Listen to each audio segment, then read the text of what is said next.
Hi friends, welcome to my channel Sairam competitive exams. ఇంకా channel ఎవరైనా subscribe చేసుకుంటే subscribe చేసుకోండి, లైక్ చేయండి, షేర్ చేయండి. ఈరోజు ఉద్యోగ వార్తల గురించి తెలుసుకుందాం. ఆర్టీసీలో 3035 ఉద్యోగాల భర్తీ, ప్రభుత్వ తుది పరిశీలనలో ప్రతిపాదనలు. జాబితాలో అత్యధికంగా 2000 డ్రైవర్ పోస్టులు.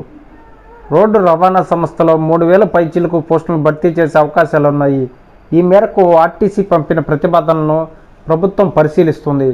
సంస్థలో కారుణ్య నియామకాలు మినహా గత 10 ఏళ్లుగా పోస్టులు భర్తీ లేకపోవడం, ఏటా పదవీ విరమణలతో ఖాళీలు పెరుగుతుండటంతో ఉన్న సిబ్బందిపై పనిభారం పెరుగుతుంది. మరోవైపు మహాలక్ష్మి పథకంతో ఆర్టీసీలో ప్రయాణికుల సంఖ్య 15 లక్షలు పెరిగారు. ఆక్యుపెన్సీ రేషియో 60% నుంచి 100%కి చేరింది. దీంతో సిబ్బంది అదనంగా మరికొన్ని గంటలు పనిచేయాల్సి వస్తుంది. ఈ క్రమంలో 3000 పోస్టుల భర్తీ దస్త్రాన్ని పరిశీలిస్తున్నామని, ఉద్యోగులపై పనిభారాన్ని తగ్గిస్తామని మంత్రి తెలిపారు. ఈ పోస్టుల భర్తీతో సంస్థపై వేతనాల రూపంలో ప్రతి నెల 8.40 కోట్లు, ఏడాదికి 100.80 కోట్ల మేర అదనపు భారం పడుతుందని సంస్థ లెక్కగట్టింది. ఆర్టీసీ ప్రతిపాదనలో 3/2 డ్రైవర్ పోస్టులు ఉన్నాయి. దీంట్లో అత్యధికంగా కొత్త డ్రైవర్లకు వేతనాల కింద ఏడాదికి 65.28 కోట్లు చెల్లించాల్సి ఉంటుందని అంచనా. సిబ్బంది సర్వీసులో మరణిస్తే వారి కుటుంబ సభ్యులకు కారుణ్య నియామకం కింద ఆర్టీసీ ఉద్యోగాలు ఇస్తుంది. ఈ విభాగంలో దాదాపు 800 మందిని కండక్టర్లుగా తీసుకునే ప్రక్రియ నడుస్తుంది.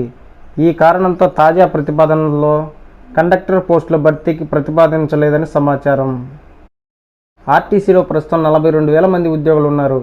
వీరిలో డ్రైవర్లు 14,747 మంది కాగా కండక్టర్లు 17,410 మంది. సంస్థలోని అద్దె బస్సుల్లో ఆర్టీసీ నుంచి కండక్టర్ మాత్రమే ఉంటారు. ఆ బస్సులను అద్దెకిచ్చే యజమాని నుంచే ప్రైవేట్ డ్రైవర్ ఉంటారు. ఆర్టీసీ ఇటీవల తీసుకున్న ఎలక్ట్రిక్ బస్సులు కూడా అద్దెవే. ప్రతిపాదించిన పోస్టులు: డ్రైవర్లు 2000 పోస్టులు, శ్రామికులు 740, డిప్యూటీ సూపరింటెండెంట్ మెకానిక్లు 114, deputy superintendent traffic 84, DM ATM mechanical engineering 40, assistant engineer 23, medical officer 14, section officer 11, accounts officer 6. Group 1 దరఖాస్తుకు నేటితో ముగియనున్న గడువు. ప్రభుత్వ విభాగాల్లో 563 గ్రూప్ 1 సర్వీస్ పోస్టుల భర్తీకి జారీ చేసిన ఉద్యోగ ప్రకటన దరఖాస్తు గడువు గురువారంతో ముగియనుంది. ఫిబ్రవరి 23 నుంచి ఆన్లైన్లో దరఖాస్తులు స్వీకరిస్తున్న కమిషన్ ఈ నెల 14 సాయంత్రం 5 గంటలలోపు దరఖాస్తు చేసుకుని గడువు విధించింది. గతంలో దరఖాస్తు చేసిన అభ్యర్థులు మరోసారి చేయాలని, కొత్తగా విద్యార్హత పొందిన ఉద్యోగార్థులు పోస్టులకు దరఖాస్తు చేసుకోవచ్చని కమిషన్ సూచించింది. అయితే బుధవారం వరకు 2.70 లక్షల దరఖాస్తులు వచ్చినట్టు టీఎస్పీఎస్సీ తెలిపింది.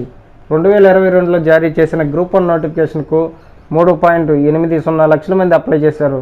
గతంలోనూ చివరి రోజైన భారీ సంఖ్యలో అభ్యర్థులు దరఖాస్తు చేశారు. ఈసారి కూడా అలాగే జరగవచ్చని టీఎస్పీఎస్సీ అంచనా వేస్తుంది. ఏఈఈ పోస్టుల ధృవీకరణ పత్రాల పరిశీలన 18 నుంచి.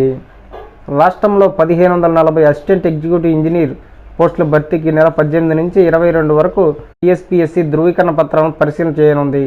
ఇందుకోసం 1:2 నిష్పత్తిలో ఎంపికైన అభ్యర్థుల జాబితాను కమిషన్ ప్రకటించింది. హైదరాబాద్ కూకట్పల్లిలోని జేఎన్టీయూ అడ్మిషన్ బ్లాక్లో ఈ పరిశీలన జరుగుతుందని వెల్లడించింది.